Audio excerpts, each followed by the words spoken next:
Hi, awesome fifth graders. I'm so excited to be back and reading another section of our book, The Wednesday Wars by Gary D. Schmidt. All thanks to Scholastic Books for allowing us to continue to read this aloud on YouTube. So last week we left off with Holling and his class hiking into their camp for their overnight, or if it's 2 days, I can't remember for sure. It's either overnight or 2-day long camping trip with Mrs. Baker's class. And we learned that this is an annual trip that they get to take at the end of every school year. And Mrs. Baker and her husband, Mr. Baker, usually go. But since Mr. Baker still hasn't returned from the Vietnam War, what's her name? Sidman. I remembered it. Mrs. Sidman and Mrs. Baker are there, and Mrs. Sidman is the principal, if we remember. So we just left off with them hiking into their campground and getting ready to set up tents. Holling discovered that their campground isn't gross. It's not wet. There's not a lot of bugs. There's not a lot of rocks. It's actually a really nice clearing in the woods. So let's find out what happens. All right, so just as a reminder, it is June and they just got to camp. It was past noon by the time our group got into camp, and I have to say, Mrs. Baker had picked a great spot, though probably Lieutenant Baker had picked it out years before. An egg-shaped clearing beneath high pines rounded out a bend in a running stream. A waterfall on one side threw its water over mossy stones and into a small, deep pool. On the other side, we set our camp. The ground was not soggy, and there were no mosquitoes, and not too many rocks, which I pointed out to Miss Baker. "Just you wait," she said. Mrs. Baker organized the whole site. She gave Doug Sweetek a camp shovel and had him dig out a fire pit. I lined it with stones from the stream bed. My Fee and Danny built a teepee fire, and Mrs. Baker put 2 large pots for chili beside it. Mrs. Sidman took everyone else out to search for wood, and she organized what was brought back into a pile that slouched from the biggest logs to the smallest twigs. Then Mrs. Baker marked out the sleeping places with long branches. The girls had one side of the fire, the boys on the other. And she and Mrs. Sidman set up a big tent in between while everyone picked out spots to lay their sleeping bags out. After the tent was set up, Mrs. Baker waved at Danny and me. "The chili," she called, and we brought our packs and dropped them beside her. Merrill Lee filled a fry pan with hot dogs and slid it over the grill on the fire. They began to sizzle right away. You had to hand it to Mrs. Baker. For someone who hated camping, she knew exactly what to do. She even had latrines built in the woods, and she posted signs shaped like little hands with gentlemen and gentlewomen written on them, pointing to 2 thin paths that led away from each other. While the hot dogs cooked, I followed the path from the gentleman's sign down to a sharp ridge, over a dry stream bed, up another ridge, and behind a boulder the size of Camillo Junior High. It was peaceful and comfortable. Doug Sweetek had used his camp shovel to dig a hole in the middle of some bright green vines, and he had set 3 rolls of toilet paper on 3 dead branches of the tree beside the hole. The vines that ran up the trees almost covered them. He left a shovel in the pile of dirt to use as needed. Just so we're aware, a latrine is a type of bathroom, and this type of bathroom or latrine seems like a hole in the ground. It was the kind of place where you could sit for a while within the vines and watch the green world be green. Then Mrs. Sidman hollered, "Holling Hoodfoot!" You already know what had happened, don't you?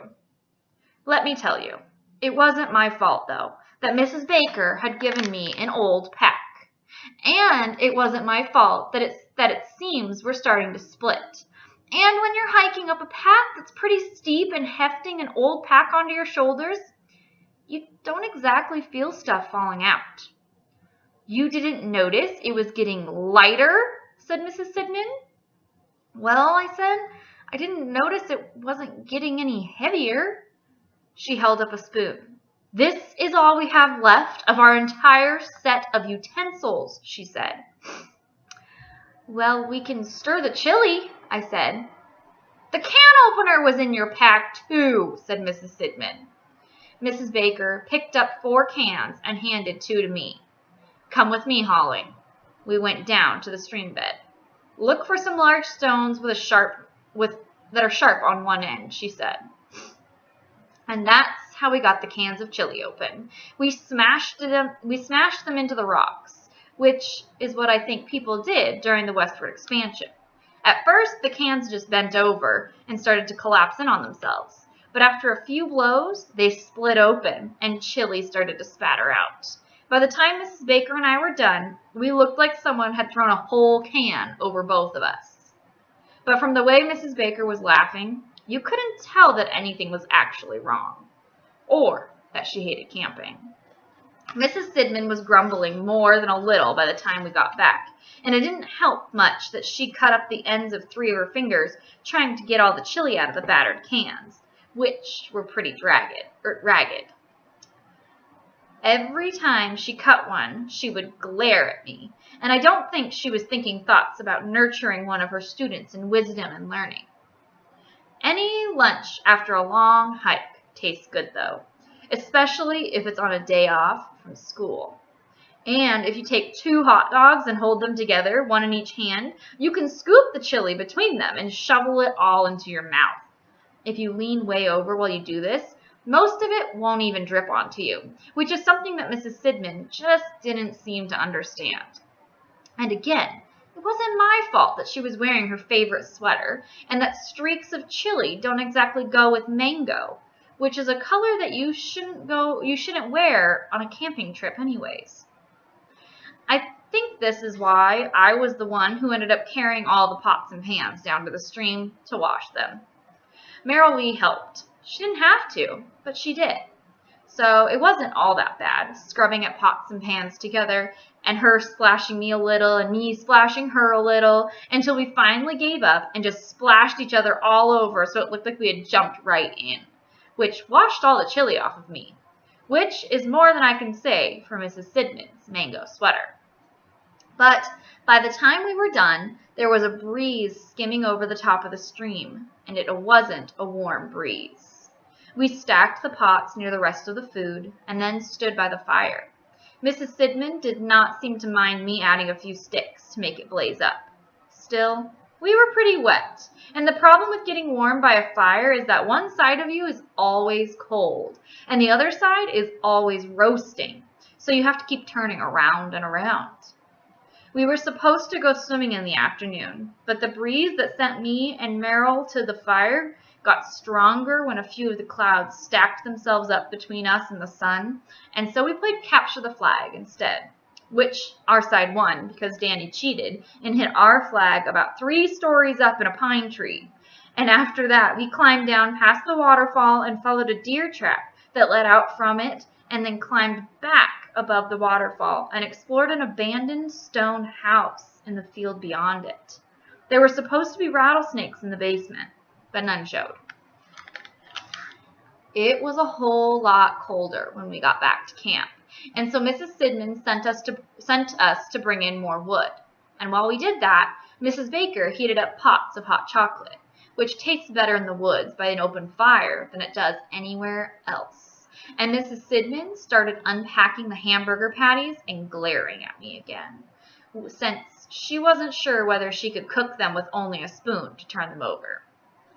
Anyone would know that she couldn't, and I think that even Mrs. Baker knew it wasn't right to blame me entirely when 4 of Mrs. Sidman's remaining 7 healthy fingers got burns on the end of them too. Let me tell you, she made a big deal about it. After supper, Meryl Lee and I did the pots again. It was hard to tell when night came on. We got the fire going pretty high, almost as high as where Danny had hid the flag, and the crackling and snapping and small explosions of pine resin sent out sparks that started rising like stars. The clouds had gotten so thick now that there was no sunset to see, and the breeze had picked up to a kind of steady rhythm, steady enough that not even a single mosquito was brave enough to fly out into it. Just wait, said Mrs. Baker. But all through the singing that we did that night, no mosquito showed its face, which just goes to show that even Mrs. Baker isn't right all the time.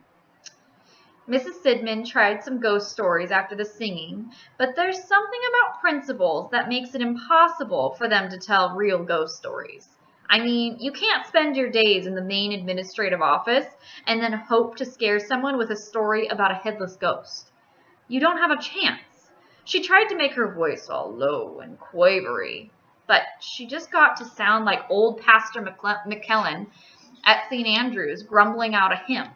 When she finally got to the end and shouted out the climax of the story, which was supposed to make us all scream in terror, not much happened. So she sat back down and looked at us like she was going to make all of us repeat 7th grade next year. There's a special kind of principal look for that one, and even though she had only been our principal for 2 months, she had it down.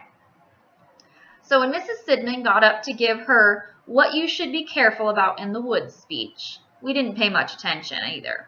After all, that's what happens when you have teachers and principals along on a camping trip. You hear about all sorts of disasters, like mosquito bites, bee stings, what to do if you trip over a stone and get blood on your knee. You're told not to wander so far from camp at night that you can't see the firelight, as if that's going to be a real issue. And you're reminded where the latrines are and how you shouldn't use too much toilet paper since there wasn't a whole lot and what the shovel is for. Stuff like that. But when she came to the snake part, she got our attention. There are poisonous snakes all around here, she said. If they bite you, your leg will swell up until you have ankles like cantaloupes and shins like watermelons. If you get bitten, you have to swallow this very quickly. And she held up a small glass vial so that you can make it to the hospital. You have to swallow it within 30 seconds in order for it to work. And even if you get it swallowed in 30 seconds, there's still no guarantee. So, in addition to this vial, I'll have to cut between the fang marks. And she held up a knife that Long John Silver would have been proud of, and hope that some of the venom will ooze out along with your pus and blood. I felt my throat start to close up. Merrill Lee grabbed my hand. Doug Switek moaned. This is what she should have used for her ghost story, said Danny. So be careful and check your sleeping bags before you get into them, said Mrs. Sidman. It might be a good idea to turn them inside out once, just in case. And be sure not to sleep directly under a low branch. Snakes can climb trees, and sometimes they crawl out onto branches and fall. And you don't want a snake to fall across your face while you're asleep. By the time she was done, no one was talking. No one was moving, and Doug Switek was close to passing out. I think I'm going to stay up all night, said Danny. We can keep the fire going, said my fee. I'll help, I said. Merrill Lee squeezed my hand hard. And that's why, long after midnight, after everyone else had turned their sleeping bags inside out, shaken them, then turned them back and crawled in and zipped them up over their heads, Danny and my fee and Merrill Lee and Doug and I and Mrs. Baker, I guess the part about snakes got to her too, were sitting around the fire as the flames faded and the blue and gold embers glowed like jewels. We sat in close with our blankets over our backs. None of us said anything. We sat beside each other by the fire, silent, watching the jewels change in the glow, first into white diamonds, then into sapphires, then into rubies. Sometimes Mrs. Baker got up and threw another piece of wood on the fire, and the sparks shattered up into the night darkness, and we watched them ascend until they disappeared like the stuff of dreams. The breeze clicked the branches above us, and the water farther away tumbled and dropped into a pool below. It was about as far away from the perfect house that you can get and still be in the same universe. We probably would have had stayed there all night if it hadn't started to rain. Actually, Started isn't really the right word. It didn't come on like rain usually does, a little at a time, until first you realize that you're feeling a drop or two, then you realize it's more than a drop or two, and then you know you need to get someplace because it's going to actually really come down in a minute. Here, 1 second it was all ascending sparks from the fire, and the next it was all rain. It must have been like something the moment when the doors on Noah's Ark opened. And that's where we're going to stop for today. So, Holling's class is camping in the woods, and we learned that they actually aren't sleeping in tents. They're sleeping in sleeping bags on the dirt, on the ground, with just the trees as their cover, and there's one tent for the teachers to use. So, they're worried about poisonous snakes, and now it is raining, and not just sprinkling, but downpouring. All right, guys, so what do you think Holling, Mrs. Baker, Meryl Lee, Danny, Mai Thee, and Doug Switek are going to do? They're currently around the fire, or barely a fire, hanging out because they're scared of the snakes, and now it is downpouring on them. Do you think they're going to wake everybody up? What do you think they're going to do? Let me know on Google Classroom. I'm going to post a discussion post. We also have about 14 pages left in the book. Not even, actually. I think we're closer to 13 pages left. So our next read aloud might finish it, or we might have 2 more read alouds. We'll just have to see because I can't upload super long videos to YouTube. So stay tuned to find out what happens next on their class camping trip.